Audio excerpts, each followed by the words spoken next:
ये कहानी है एक आदमी और उसकी 3 बेटियों की है। उसकी बीवी कुछ साल पहले वफात पा चुकी थी। उसकी तीनों बेटियां बहुत खूबसूरत थीं, मगर सबसे छोटी बेटी अपनी बहनों में सबसे ज्यादा समझदार थी। उसका नाम ज़ैनब था। करमदीन अपनी तीनों बेटियों से बहुत प्यार करता था। उसने कभी अपनी बेटियों को मां की कमी महसूस नहीं होने दी। वह अपनी बेटियों की हर ख्वाहिश पूरी करता था। अब करमदीन की बेटियां बड़ी हो चुकी थीं और अपने पिता के लिए खुद से खाना बनाने लगी थीं। जब करमदीन काम के सिलसिले में बाहर जाता तो उसकी बेटियां उसके लिए खाना तैयार करके साथ दे देती। उसी गांव में एक बेवा औरत भी रहती थी जिसकी एक बेटी थी। उस बेवा की आदत थी कि वह हर घर में कुछ ना कुछ मांगने के लिए चली जाती थी। जब करमदीन की बेटियां अपने पिता के लिए खाना बनाती तो वह औरत अक्सर उसी समय उनके घर आग मांगने के लिए आ जाती। लेकिन करमदीन की सबसे छोटी बेटी ज़ैनब को वह बेवा औरत बिल्कुल भी अच्छी नहीं लगती थी। जब भी वह औरत उनके घर आती, ज़ैनब अपनी बहनों से कहती, यह औरत हमारे घर क्यों आती है? यह औरत बिल्कुल भी अच्छी नहीं है। बड़ी दोनों बहनें ज़ैनब को समझाती, देखो, यह बेवा औरत है और गरीब है। अगर हमारे घर से आग ले जाती है तो इसमें तुम्हारा क्या नुकसान है? ज़ैनब अपनी बहनों की बातें सुनकर चुप हो जाती, लेकिन वह कहती, देख लेना, यह औरत एक ना एक दिन हम सबके लिए मुसीबत खड़ी करेगी। यह सिलसिला यूं ही चलता रहा। वह औरत रोज उनके घर से आग लेने आती और मौका पाकर करमदीन के खाने में राख मिला देती। करमदीन ने जब अपने खाने में खराबी महसूस की तो उसने सोचा कि उसकी छोटी छोटी बेटियां खाना बनाती हैं, इसलिए उनसे कोई गलती हो जाती होगी। वह अपनी बेटियों से बहुत प्यार करता था और यह बात समझ नहीं पा रहा था कि उसकी बेटियां उसका खाना क्यों खराब कर रही हैं। फिर एक दिन करमदीन ने सोचा, आज मैं अपनी बेटियों पर नजर रखूंगा। आखिर मेरी बेटियां अचानक से मेरे खाने में क्या मिलाने लगी हैं? जब करमदीन की बेटियां खाना बनाने लगीं तो वह छुपकर उन्हें देखने लगा। उसकी बड़ी बेटी साफ पानी से चावल धो रही थी, छोटी बेटी सालन बना रही थी और सबसे छोटी बेटी ज़ैनब बर्तन साफ कर रही थी, जिन बर्तनों में खाना डाला जाना था। कुछ ही देर में खाना पककर तैयार हो गया। खाने में कोई खराबी नहीं थी। करमदीन परेशान था, लेकिन फिर अचानक उसने जो देखा उससे उसके पैरों तले जमीन खिसक गई। उसने देखा कि वही बेवा औरत उनके घर आग लेने आई है और उसकी छोटी बेटी ज़ैनब उससे बहस कर रही है।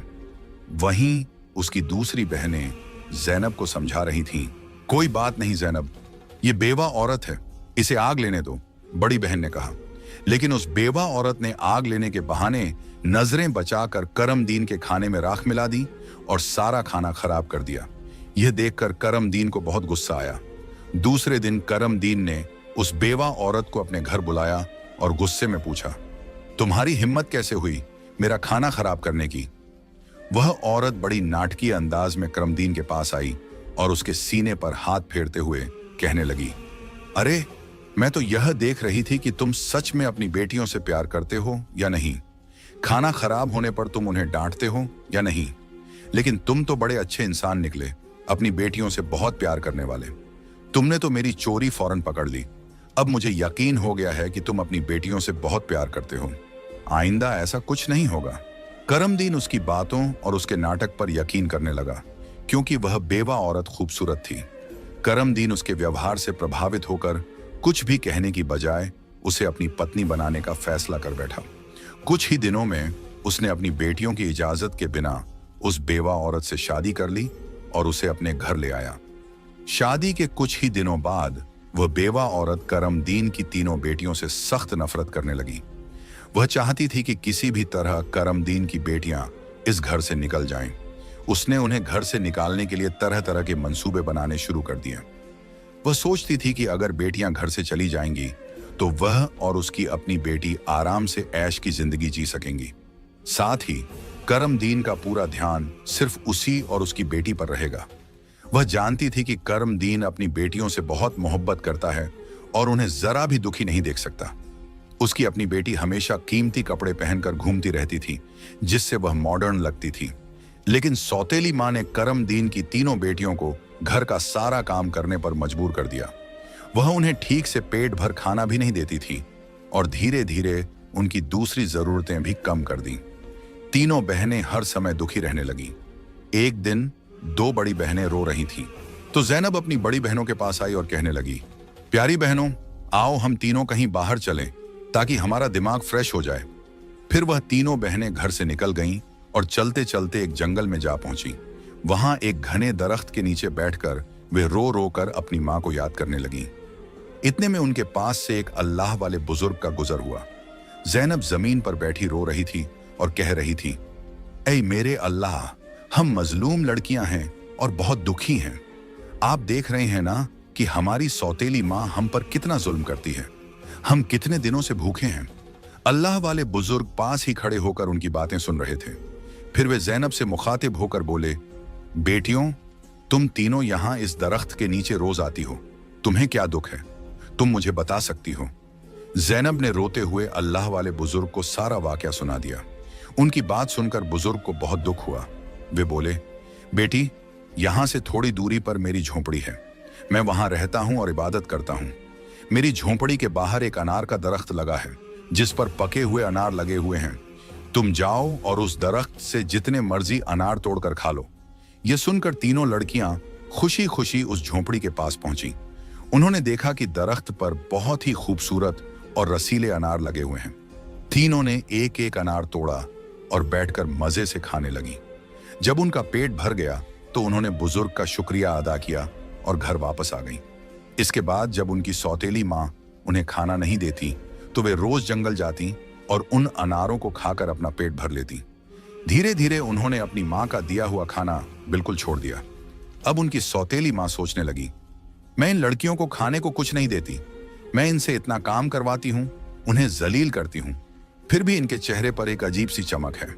इनमें से कोई बीमार भी नहीं पड़ती, बल्कि इनकी खूबसूरती बढ़ती जा रही है।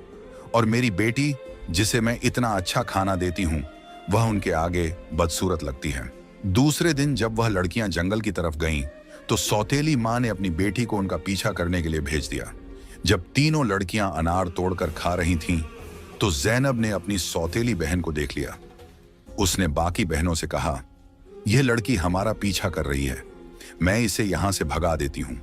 फिर जैनब ने अपने हाथ में पकड़ा अनार छुपा लिया और बोली, अगर यह सब कुछ अपनी मां को बता देगी तो यह हमारे लिए परेशानी का कारण बन सकती है। लेकिन जैनब की दूसरी बहनें बोली, जैनब, तुम कैसी बातें कर रही हो? यह बेचारी बेकसूर है। जैनब की बड़ी बहनें बोली, हमारी सौतेली मां तंग करती हैं, यह तो हमें कुछ नहीं कहती। इसके बाद तीनों बहनों ने अपनी सौतेली बहन को पास बिठाया और उसे एक अनार पकड़ा दिया। लेकिन सौतेली बहन ने अनार नहीं खाया और जल्दी से अपनी मां के पास जाकर कहने लगी, मां, वे लड़कियां भूखी नहीं रहती, वे तो जंगल में एक दरख्त से अनार तोड़कर खा लेती हैं। उसी दरख्त के पास एक बुजुर्ग भी इबादत कर रहे थे और उन्होंने भी उन्हें रोकने की कोशिश नहीं की। यह सुनकर सौतेली मां को बहुत गुस्सा आया। वह सोचने लगी, मैं इन लड़कियों को अनार खाने से कैसे रोकूं?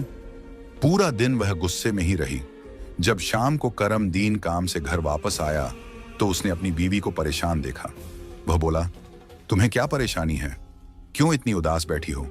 वह कहने लगी, मेरे सिर में बहुत तेज दर्द है और यह किसी दवा से ठीक नहीं होगा।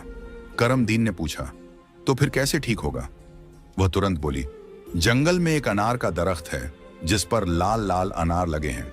अगर तुम उस दरख्त को जड़ से कटवा दो और उसकी जड़ें उबालकर दवा बना लो और मेरे माथे पर लगाओ तो मेरा सिर दर्द ठीक हो सकता है। करमदीन ने कहा, बस इतनी सी बात। फिर उसने कुछ आदमियों को बुलाया और उन्हें पैसे देकर कहा, जंगल में एक अनार का दरख्त है, तुम लोग उसे जड़ से उखाड़ फेंको और उसकी जड़ें मुझे लाकर दो।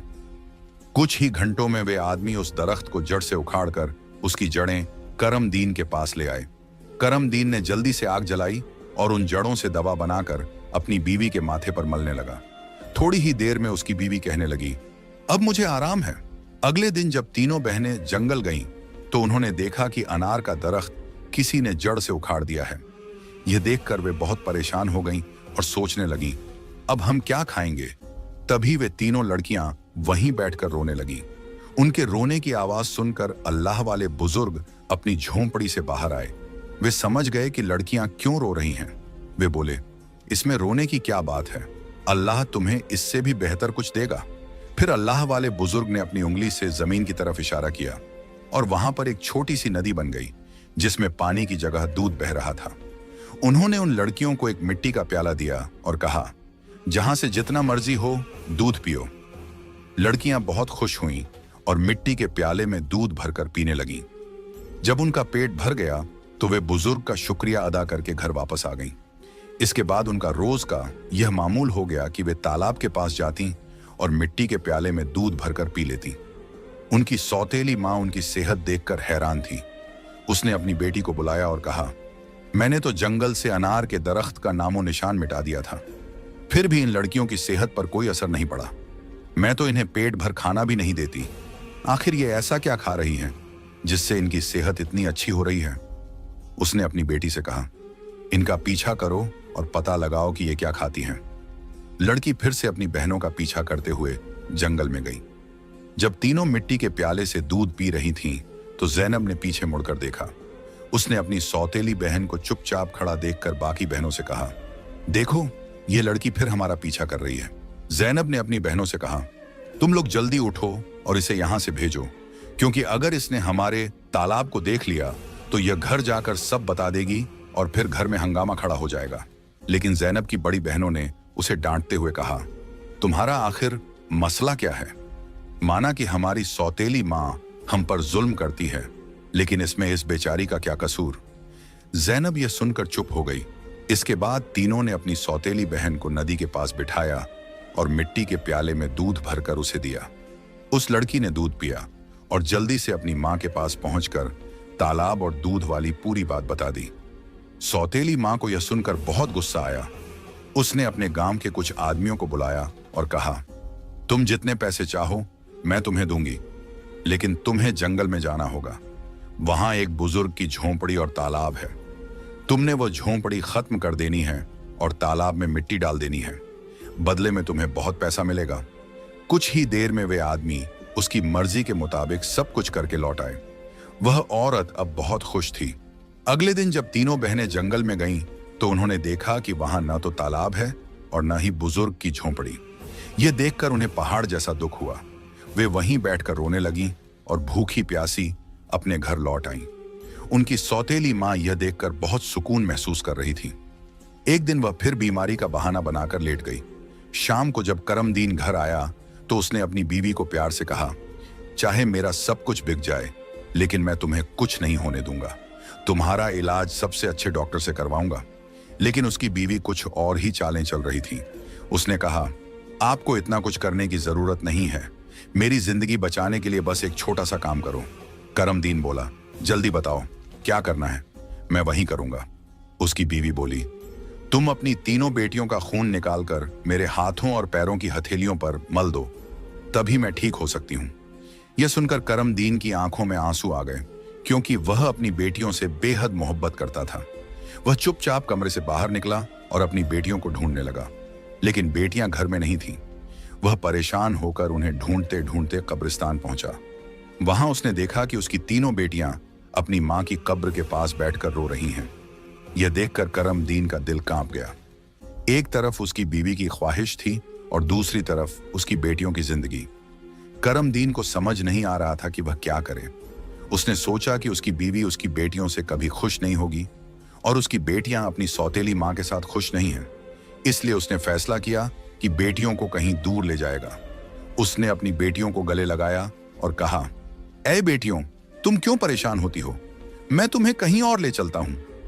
वह अपनी बेटियों को एक घने जंगल में ले गया। वहां उसने मिट्टी का चूल्हा बनाया और बेटियों को खाना बनाकर खिलाया। जब बेटियों ने पेट भरकर खाना खा लिया तो वे एक दरख्त के नीचे सो गईं। करमदीन ने अपनी बेटियों को वहीं सोते हुए छोड़ दिया और वहां से भाग गया। उसके दिल में यही ख्याल था कि कम से कम मेरी बेटियां जिंदा तो रहेंगी और अपनी सौतेली मां के जुल्म से बची रहेंगी। रास्ते में उसने एक हिरण का शिकार किया और उसका खून लेकर अपनी बीवी को दे दिया। उसकी बीवी ने वह खून अपने हाथों और पैरों पर लगाया और खुश होकर कहा, अब मुझे आराम है। उसे यकीन हो गया कि करमदीन ने अपनी बेटियों को मार दिया। दूसरी तरफ जब तीनों बहनें जागीं तो उन्होंने देखा कि उनका बाप उन्हें छोड़कर जा चुका है। वे अपने बाप को पुकारने लगीं। जंगल में जंगली जानवरों की आवाजें सुनकर वे डर गईं और रोने लगीं। इत्तेफाक से उसी जंगल में 3 दोस्त शिकार के लिए आए थे। जब वे शिकार करके लौटने लगे तो उनमें से एक दोस्त, जिसका नाम नासिर था, कहने लगा, मुझे लगता है, नासिर ने कहा, यहाँ कोई मुसीबत में है। क्या तुम लोग किसी के रोने की आवाज नहीं सुन रहे? मुझे तो किसी के रोने की आवाज आ रही है। चलो जल्दी से देखते हैं, शायद किसी को हमारी मदद की जरूरत हो। फिर तीनों दोस्त आवाज की दिशा में चल पड़े। आगे जाकर उन्होंने देखा कि 3 खूबसूरत लड़कियां बैठी हुई रो रही हैं। नासिर आगे बढ़ा और उनसे पूछा, तुम यहां अकेली क्या कर रही हो और इतना क्यों रो रही हो? जैनब ने नासिर को अपनी पूरी कहानी सुना दी। लड़कों को उन पर बड़ा तरस आया। वे आपस में कहने लगे, क्यों ना हम इन लड़कियों से शादी कर लें? इन्हें एक छत मिल जाएगी और हमारी जिंदगी भी सुकून से गुजरने लगेगी। फिर उन तीनों लड़कों ने उन तीनों लड़कियों से शादी कर ली। जैनब की शादी नासिर के साथ हो गई। संयोग से उन तीनों दोस्तों के घर पास पास थे। तीनों बहनें खुशी खुशी अपने अपने घरों में रहने लगीं। 1 साल के बाद जैनब के घर में बेटे की पैदाइश हुई। ये देखकर नासिर के दोस्त और जैनब की बहनें बहुत खुश हुईं। धीरे धीरे जैनब का बेटा 2 साल का हो गया। एक दिन नासिर ने अपने दोस्तों से कहा, मेरा आज फिर जंगल में शिकार करने का मन हो रहा है, चलो शिकार पर चलते हैं। लेकिन उसके दोस्तों ने मना कर दिया और कहा, हमें तो किसी जरूरी काम से जाना है, हम तुम्हारे साथ जंगल नहीं जा सकते। नासिर ने जैनब से इजाजत ली और अकेला ही जंगल में शिकार के लिए चला गया। लेकिन इसके बाद कई दिन गुजर गए और नासिर घर वापस नहीं आया। जैनब बहुत परेशान हो गई। उसकी बहनें भी उसकी चिंता देखकर चिंतित हो गईं। जैनब के जीजा नासिर के दोस्त ने उसे तसल्ली देते हुए कहा, तुम फिक्र मत करो, हम नासिर को ढूंढकर जरूर वापस लाएंगे। लेकिन करनी खुदा की यह हुई कि नासिर के दोस्त भी उसे ढूंढने जंगल गए, लेकिन वे भी वापस नहीं लौटे। उन तीनों बहनों पर एक बार फिर से गम का पहाड़ टूट पड़ा। एक दिन जैनब अपने बेटे को सुला रही थी कि दरवाजे पर दस्तक हुई। उसने जल्दी से जाकर दरवाजा खोला तो क्या देखती है कि एक बुजुर्ग फकीर जिसने हरे रंग के कपड़े पहने हुए थे दरवाजे पर खड़ा है। जैनब उसे देखकर बोली, बाबा, मेरा शौहर घर पर नहीं है, मैं आपको घर में आने की इजाजत नहीं दे सकती। जब मेरा शौहर आएगा तब आप आ जाना। उस पर फकीर बोला, बेटी, मुझे बहुत भूख लगी है, किसी भूखे को खाना खिलाने में क्या हर्ज है। जैनब ने मजबूरी में उस फकीर को घर में बुला लिया और उसके लिए खाना बनाने लगी। लेकिन वह जादूगर फकीर बुरी नजरों से जैनब को देखता रहा। फिर वह जादूगर उठकर जैनब के करीब आया और बोला, सुनो लड़की, तुम मुझे बहुत अच्छी लगती हो, अपने बेटे को छोड़ दो और मुझसे शादी कर लो। जैनब डर के मारे कांपने लगी और बोली, बाबा, आप कैसी बातें कर रहे हैं? मैं शादीशुदा हूं और एक बच्चे की मां हूं। आपकी हिम्मत कैसे हुई ऐसा कहने की? यह सुनकर जादूगर फकीर को गुस्सा आ गया।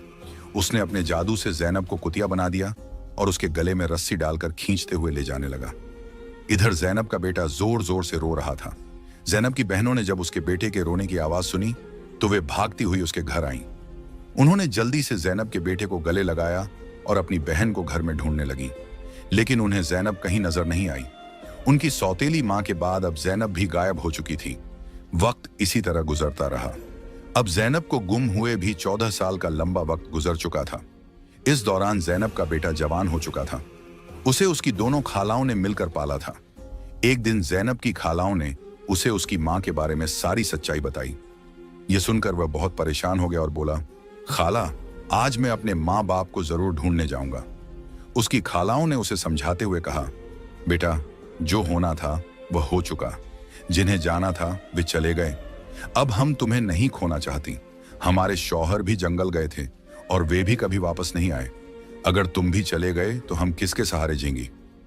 लेकिन लड़के ने कहा, खाला, आप फिक्र मत कीजिए, मैं अपने बाप और बाकी सबको ढूंढकर वापस जरूर लाऊंगा। फिर वह लड़का जंगल की तरफ निकल पड़ा। कई दिनों तक जंगल में इधर उधर भटकता रहा, लेकिन उसे कुछ समझ नहीं आया कि वह अपने माँ बाप को कहाँ ढूंढे। इसी तरह तलाश करते करते वह एक ऐसे इलाके में पहुंचा जो पूरी तरह पत्थरों का इलाका था। वहां उसने पत्थर की इमारतें देखीं और एक खूबसूरत छोटा सा पत्थर का घर देखा। वह गौर से उस घर को देख रहा था कि तभी उस घर से एक बुजुर्ग बाहर आए और बोले, बेटा, तुम यहां नए लगते हो, तुम्हें इस खतरनाक इलाके में आने की क्या जरूरत थी? लड़के ने जवाब दिया, बाबा जी, मैं अपने माँ बाप और ताया जी को ढूंढने के लिए यहां आया हूं। मेरी माँ को एक जादूगर ने कुतिया बनाकर अपने साथ ले गया था। अल्लाह वाले बुजुर्ग बोले, बेटा, यह इलाका एक बहुत बड़े जादूगर का है। वह बहुत ताकतवर है। जो भी उससे पंगा लेता है या उसे बेइज्जत करता है, वह उसे पत्थर का बना देता है। ये जो तुम अपने इर्द गिर्द पत्थर देख रहे हो, ये भी कभी इंसान थे। जादूगर ने इन्हें पत्थर बना दिया। कुछ साल पहले यहाँ एक नौजवान आया था। उसके बाद उसके पीछे 2 और नौजवान आए। जादूगर ने उन्हें पेड़ और पत्थर में बदल दिया और उसने एक नेक पाकीज़ा लड़की को भी 12 साल से कैद करके रखा है। वह जादूगर उस लड़की से शादी करना चाहता है, लेकिन वह लड़की किसी भी तरह मान नहीं रही। बुजुर्ग की बातें सुनकर लड़का सोचने लगा, यकीनन यह लड़की मेरी माँ है और ये लोग मेरे ही परिवार के लोग हैं। आखिरकार मैंने अपनों को ढूंढ ही लिया। इसके बाद लड़के ने बुजुर्ग को अपनी सारी कहानी बताई और कहा, बाबा जी, आप मेरी मदद करें। इन लाचार लोगों को बचाने का कोई तरीका बताएं। बुजुर्ग, जिनकी झोंपड़ी को कभी ज़ैनब की सौतेली माँ ने जला दिया था, मुस्कुराए और बोले, बेटा, अल्लाह हमेशा नेक दिल वालों की मदद करता है। तुम्हें हिम्मत नहीं हारनी चाहिए। अल्लाह वाले बुजुर्ग मजबूरन इस खतरनाक इलाके में आकर रहने लगे। उन्होंने लड़के से वादा किया, मैं तुम्हारा साथ जरूर दूंगा। बुजुर्ग सोचने लगे, क्या पता इस लड़के की मां को छुड़वाने से बाकी कैदियों को भी जादूगर की कैद से आजादी मिल जाए। बुजुर्ग ने बाकी गांव वालों को बताया, यह मेरा पोता है जो दूसरे गांव से मुझसे मिलने आया है। जब जादूगर को शक हुआ कि गांव में कोई नया लड़का आया है, तो वह तुरंत अल्लाह वाले बुजुर्ग के पास पहुंचा और पूछने लगा, यह कौन है? बुजुर्ग ने जवाब दिया, यह मेरा पोता है। इस तरह जादूगर और लड़के की मुलाकात हुई। लड़का अपनी पहचान छुपाकर जादूगर से मिलने लगा। जादूगर ने लड़के को देखकर कहा, तुम बहुत समझदार लगते हो और अपने दादा की तरह नेक और मासूम हो। कल तुम मेरा एक काम करोगे। मैं तुम्हें एक इमारत में भेजूंगा जहां एक लड़की को मेरा पैगाम देना है। मैं उससे शादी करना चाहता हूं। लड़का समझ गया कि वह अपनी मां से मिलने जा रहा है। वह बहुत खुश हुआ और सोचने लगा कि वह अपनी मां के लिए फूल ले जाएगा। उसने योजना बनाई कि वक्त आने पर वह अपनी मां को पहचानने के लिए अपनी पहचान जाहिर करेगा। ज़ैनब की शादी के वक्त नासिर ने उसे एक अंगूठी दी थी जिस पर उसका नाम लिखा हुआ था। बाद में ज़ैनब ने वह अंगूठी अपने बेटे को पहना दी थी। सालों बाद वह अंगूठी बढ़ाकर दोबारा बनाई गई और लड़के ने अब भी वही अंगूठी पहनी हुई थी। अल्लाह वाले बुजुर्ग ने लड़के से कहा, अपनी अंगूठी को फूलों के गुलदस्ते में छुपा दो। जब तुम्हारी मां इसे देखेगी तो वह तुरंत तुम्हें पहचान लेगी। लेकिन यह काम आसान नहीं होगा। जादूगर ने ज़ैनब की निगरानी के लिए एक चौकीदार तैनात कर रखा है जो हर वक्त सख्ती से नजर रखता है। जादूगर अल्लाह वाले बुजुर्ग की बहुत इज्जत करता था और उनके पोते को नेक समझता था। उसने लड़के को गुलदस्ता देकर रोजाना ज़ैनब के पास भेजना शुरू कर दिया। लड़के की कम उम्र महज 14 साल की वजह से जादूगर को उस पर कोई शक नहीं हुआ। ज़ैनब को एक कमरे में कैद करके रखा गया था जहां किसी मर्द को जाने की इजाजत नहीं थी। लड़का रोजाना गुलदस्ता लेकर ज़ैनब के पास जाता और वहां जादूगर की एक दासी हमेशा ज़ैनब के साथ रहती। एक दिन किस्मत ने लड़के का साथ दिया। ऐसा मौका मिला जब कमरे में ज़ैनब के सिवा कोई नहीं था। लड़के ने जल्दी से अपनी उंगली से अंगूठी उतारी और फूलों के गुलदस्ते में छुपाकर ज़ैनब के कदमों में रख दिया। जैसे ही गुलदस्ता जमीन पर रखा, अंगूठी की आवाज हुई। ज़ैनब ने हैरानी से गुलदस्ता उठाया और फूलों में बंधी अंगूठी को पहचान लिया। यह वही अंगूठी थी जो उसने सालों पहले अपने बेटे को पहनाई थी। ज़ैनब की नजरें फौरन गुलदस्ता लाने वाले लड़के की तरफ उठीं। दोनों की नजरें मिलते ही हकीकत साफ हो गई। जादूगर ने ज़ैनब को कैद कर रखा था, लेकिन उसका बेटा अपनी मां को आजाद कराने का मंसूबा बनाने लगा। ज़ैनब ने जादूगर से शादी की रजामंदी जताई और उसकी ताकत का राज मालूम किया। जादूगर ने बताया कि उसकी जान एक तोते में है जो एक पिंजरे में बंद है और एक घने जंगल के दरख्त के नीचे सख्त पहरे में रखा गया है। ज़ैनब ने यह राज अपने बेटे को बताया, लेकिन उसे खतरे से बचाने के लिए जाने से मना किया। फिर भी बेटे ने अपनी मां को यकीन दिलाया कि वह कामयाब होकर लौटेगा। कई दिनों की मशक्कत के बाद वह जंगल में पहुंचा। एक मौका देखकर उसने तोते को पिंजरे से निकाल लिया और जादूगर की इमारत तक वापस ले आया। जादूगर उसे देखकर तोते की वापसी की भीख मांगने लगा। लड़के ने चालाकी से जादूगर से सभी कैदियों को आजाद करवाया। इसके बाद उसने तोते के पंख खींचे, जिससे जादूगर की ताकत खत्म हो गई। अंत में उसने तोते की गर्दन मरोड़ दी, जिससे जादूगर मर गया। लड़के ने अपनी मां ज़ैनब, पिता नासिर और बाकी सभी कैदियों को आजाद कराया। फिर वह सब अल्लाह वाले बुजुर्ग के पास पहुंचे। सबने बुजुर्ग का शुक्रिया अदा किया और अपने घर लौट आए। जैनब की बहनें अपने शौहर से मिलकर बहुत खुश हुईं, जो जादूगर की कैद में सालों तक रहे थे। उनके पिता, जो अपनी बेटियों को खोने के गम में डूबे थे, उन्हें सही सलामत देखकर खुशी से रोने लगे। उन्होंने बेटियों से माफी मांगी और बताया कि उनकी बीवी की साजिशों की वजह से यह सब हुआ। बेटियों ने अपने पिता को तसल्ली दी और कहा, हम अपनी जिंदगियों से खुश हैं। उनके पिता ने बताया कि उनकी सौतेली मां, जो उन पर जुल्म करती थी, एक गंदी बीमारी का शिकार होकर इस दुनिया से चली गई। इसके बाद सब ने खुशी और सुकून के साथ अपनी जिंदगी गुजारनी शुरू की।